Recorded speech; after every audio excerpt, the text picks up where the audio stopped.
5 راتیں جو جنت کو واجب کرنے والی ہیں، کتنی آسان سی بات ہے کہ 5 راتوں کو انسان جاگ کے گزار لے، اللہ کی عبادت میں گزار لے، اللہ کو یاد کرتے ہوئے اللہ کے سامنے سر بسجود ہو کر گزار دے تو اس کے لیے جنت کا پروانہ مل جاتا ہے۔ حضرت معاذ بن جبل رضی اللہ تعالی عنہ سے روایت ہے کہ رسول اللہ صلی اللہ علیہ وسلم نے فرمایا کہ جو آدمی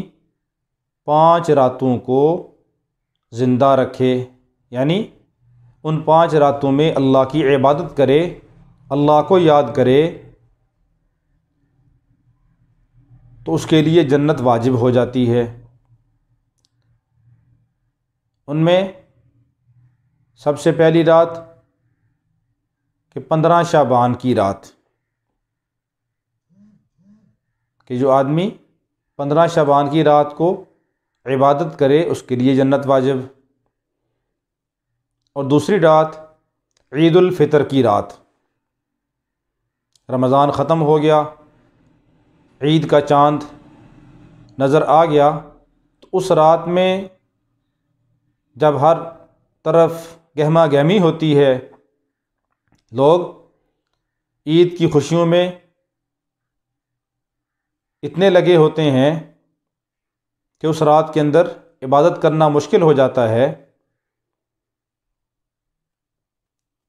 تو خوشی کے اندر انسان رب کی ذات کو ہی بھول جاتا ہے، تو اس رات کے اندر بھی عبادت کرنا جنت کا ذریعہ ہے۔ اور تیسری رات 8 ذی الحجہ کی رات،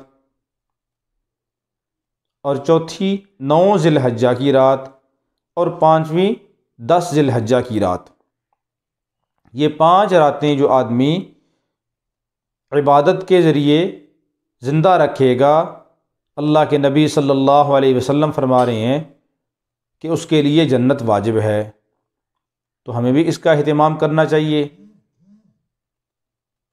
15 شعبان کی رات آ رہی ہے، اور اس کے بعد رمضان ہے، رمضان کے بعد عید الفطر کی رات بھی آ جائے گی، اور پھر اس کے بعد 8، 9، 10 ذی الحجہ کی رات بھی آ جائے گی۔ تو 5 راتوں میں ہم نیت کر لیں کہ ہم نے اللہ کو راضی کرنا ہے، اللہ کے سامنے سر بسجود ہونا ہے، ان راتوں میں ہم نے اللہ کی عبادت کرنی ہے۔ اللہ ہم سب کو عمل کرنے کی توفیق عطا فرمائے۔